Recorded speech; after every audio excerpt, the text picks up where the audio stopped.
በስመ አብ ወወልድ ወመንፈስ ቅዱስ አሐዱ አምላክ አሜን። ንገባሪ ሰናያት መሐረና አምላኽ አቡን ጎይታናን አምላኽናን መድኃኒናን ኢየሱስ ክርስቶስ ሰቲሩናን ረዲኡናን ዓቂብናን ተቐቢሉናን ራሪሁልናን ደጊፉናን ክሳዕ እዛ ሰዓት እዚኣ እውን ኣብፅሕና እሞ ንመስግኖ ኣለና። ሕጂ እውን ንዕኡ በዛ ቅድስቲ ዕለት እዚኣን ብኩሉ ዘመን ህይወትናን بفتصوم سلام كعقبنا نخل زملخ እግዚአብሔር አምላኽ እንለምነው። ወጎይታና እግዚአብሔር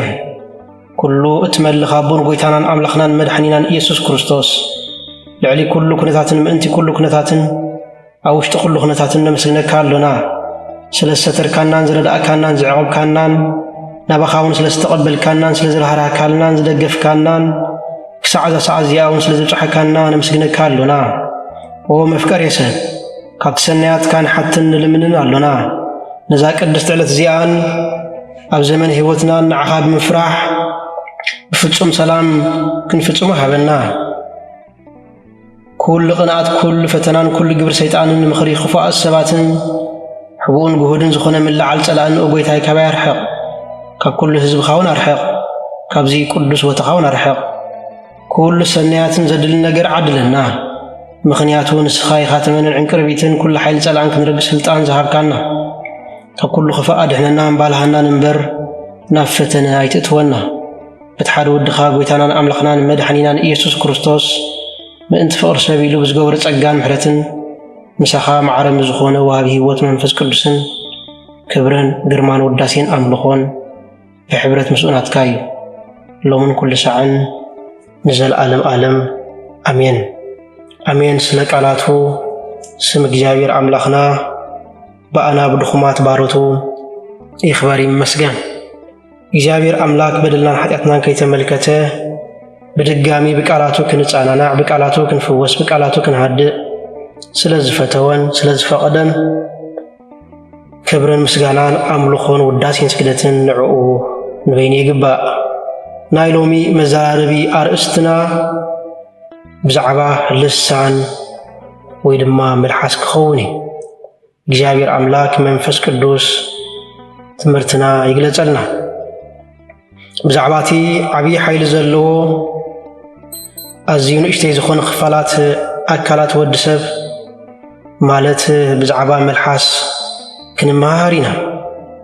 ንእሽቶ እኳ እንተኾነት ነፍሲ ወከፍ ናይ መልሓስና ኩነት ግና ንዘለናይ ህይወት ዝዕኑ ንዘለናይ ህይወት ዝሃንጽ ክኸውን ይኽእል እዩ። ስለዚ እዛ ንእሽተይ ትመስል ልሳንና እዛ ንእሽተይ ትመስል መልሓስና ሰላም ክተምጽእ ትኽእል እያ፣ ምፍልላይ ክተምጽእ እውን ትኽእል እያ። ኣብዚ ዓለም እዚ ዓበይቲ ጦርነት ወይ ከዓ ዓበይቲ ውግኣት ዝተኻየዱ ብናይ መልሓስ ፈኸራ እዩ። ኣብዚ ዓለም እዚ ኣዕነውቲ ነገራት ዝተኻየዱ ልሳን ብዝዘርኦ ሕማቕ ዘርኢ እዩ። ስለዚ ወገናተይ ካብ ኩሉ ነገር ዝኸፍእ ነገር እንተሃልዩ ካብ ኩሉ ነገር ዝዕኑ ነገር እንተሃልዩ ልሳን እዩ። ሐዋርያ ቅዱስ ያዕቆብ ኣብ መልእኽቱ ኣብ ምዕራፍ 3 ካብ ፍቕዲ 5 ክሳብ 6 ዘሎ ከምዚ ብምባል ይገልጾ።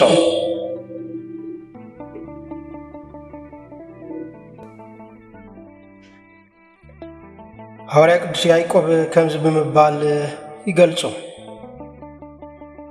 ከምኡ ድማ ልሳን ንእሽቶ ኣካል እያ እሞ ብዓቢ ነገር ትምካሕ።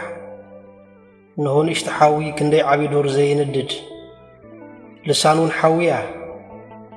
ዓለም ዓመፃ እያ። ልሳን ኣብ ማእኸል ኣካላት ሰፊራ ንብዘሎ ስጋ ተርክሶ ንመዝወር ንብረት ከዓ ተንድዶ ገሃንም እውን ዝነደት እያ።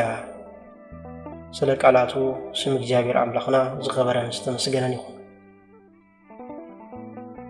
መልሓስ ንእሽተይ ነገር ክነሳ ወገናተይ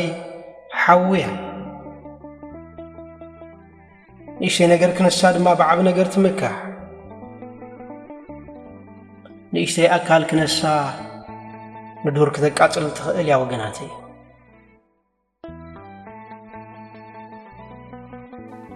ልሳን ኣብ ማእከል ኣካላትና ሰፊራ ንብዙሕ ነገር ትዕኑ ህዋስ እያ ወገናተይ። ስለዚ ኩላትና ክንጥንቀቐሉ ዝግባአና ነገር እንተሃልዩ بزعبا لساننا ويدما بزعبا ملحسنا يو أما سالي معراف 11 فقد 12 كم زبل هيلا قال الله اتنبص ايزن عقا امرو يبلن مو لبام غنا سقي بليبلنا سلا قالاتو سم እግዚአብሔር አምላክና ዝኸበረን ዝተመስገነን ይኹን እቲ አስተውዓል ግን ስقي ብል እቲ ለባም ግን ስقي በሊብለና መጽሐፍ ምሳሌ ምዕራፍ 11 ፍቅድ 12 ስለዚ ወገናተይ ብልሳና ዘፍረስናዮም ብዙሓት ነገራት አለው ሕጂ ክንዕርዮም አይንኽእልኒና ልሳና ክንቋጸር ይግባአና ልሳና ክንገርሕ ይግባአና ልሳና ናፍና ቀፈር ክንገብረሉ ይግባአና ወገናተይ ዘማራይ ቅዱስ ዳዊት ወአምላኸይ ደገኸና ፍሬሓሉ ናአፈይ ቀፊር ግበረሉ ናአፈይ ማዓጮ ግበረሉ ብምባል ክዝምር ከሎ ንርኢ ወገናተይ أبو كتومي يخوليهم أبو كسجدوا يخوليهم أبو استفلالي صدق خسرحي يخوليهم لسان جن أزي حدا جنياس لزخونت نزي أبونا زمارة داويت وجاير أملاخي نأفي كفر جبر اللزبلة نأفي معطو جبر اللزبلة وجناتي نزيد ما حورك بسياي قبتن لسانو زقت سبنتها الليو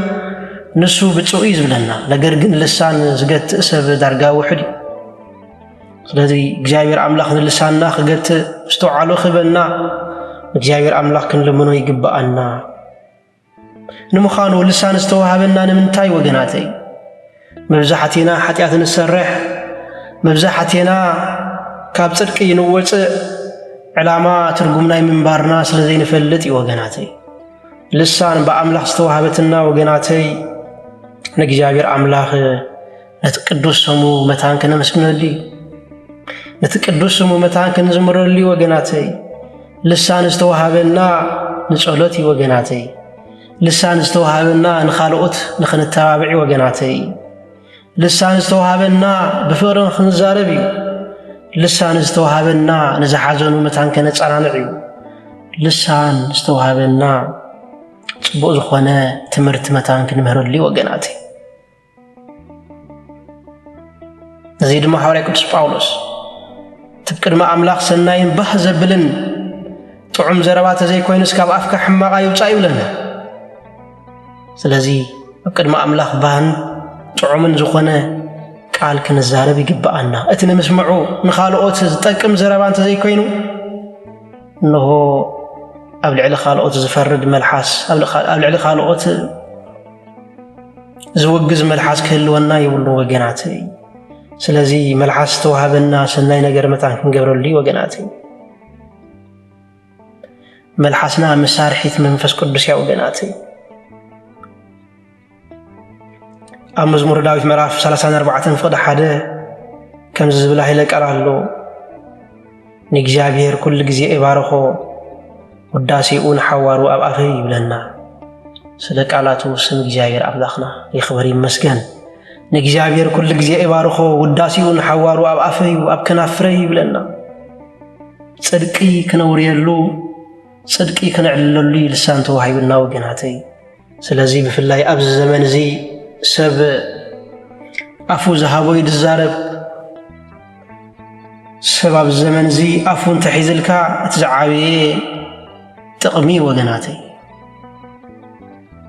نجرجن سب أفوخ قاصرلو ملحسخ قاصرلو أبزي كل زمن بزحنا لنا ملحسنا أن نفسنا اختطفى تخيل يا وجناتي كما ينتيلنا ملحسنا بحمية عبيلان نفسنا تدفع ملحسنا بحصوت عبيلان نفسنا تدفع ملحسنا بحركان عبيلان نفسنا تدفع ملحسنا بصرف عبيلان نفسنا تدفع ملحسنا نخالقوت بمفراد نفسنا تدفع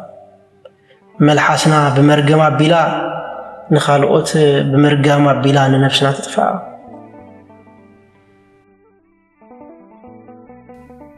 حما تزاربني يقول له أبكر ما أبلغ تصعب كنا قرب لينا سلز وجناتي نهو كابزا حدقنيا زخونة هواسكن كابزا حدقنيا زخونة هواسنا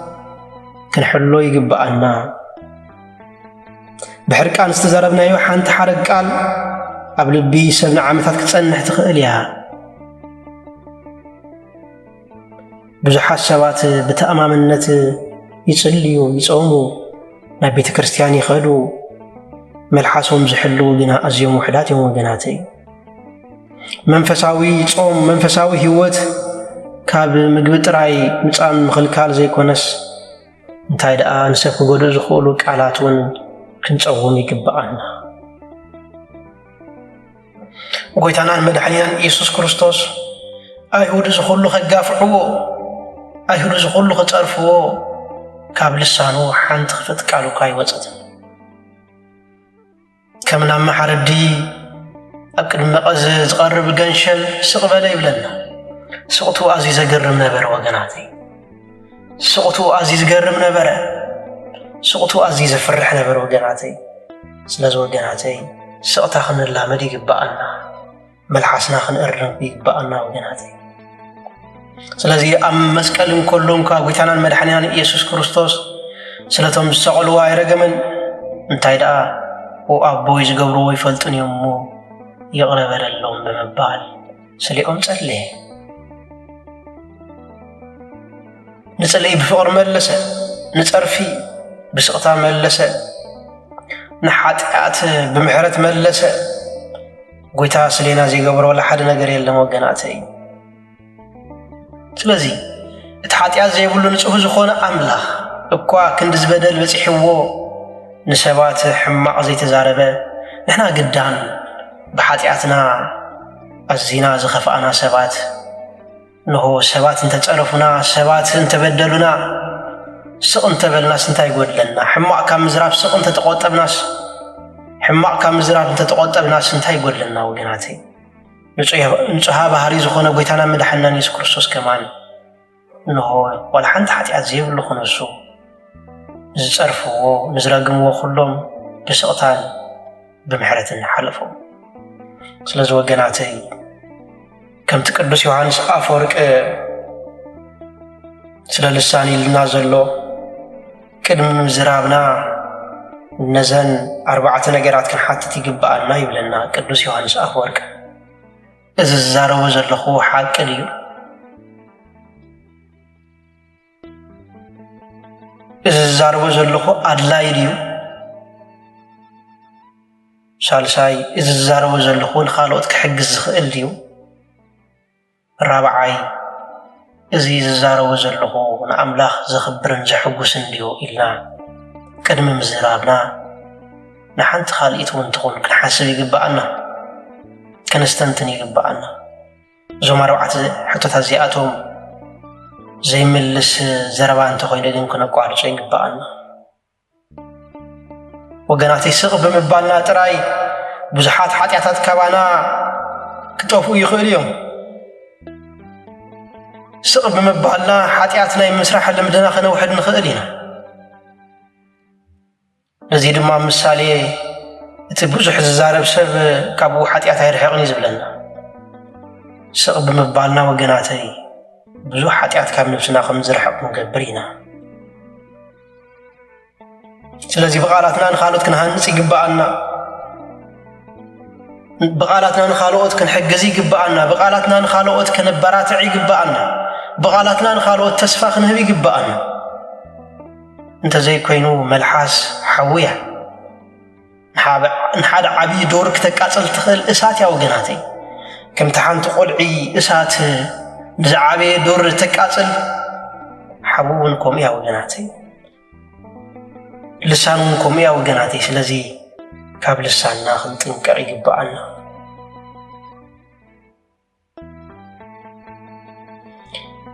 أماتيوس معراف 12 فقد 36 بمعالت فردي سبات النوس وكف بزي طنقق ززاربو زربا صصاب كم زقربلو كم زحتتو لي نغرنا سلاز وغناتي سق مبالنا ون كفردي كدحنا يخيل سلازي بنزار وقالات كنطنقق يغبانا بنوصوم قالات كنطنقق يغبانا مخنياتو امعالت فردي كنفردلو سلاز خنا ስለዚህ ብፍላይ ሎም ዘመን እዚ ወለዶ እዚ ንዝዛረቦም ቃላት ሓላፍነት ኣይወስድኒ ንኣእምሮ ሓርነት ብምሃብ ንመልሓሱ ሓርነት ብምሃብ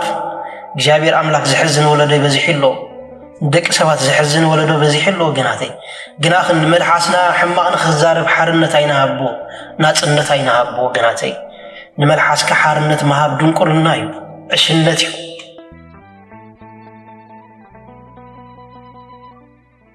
ስለዚ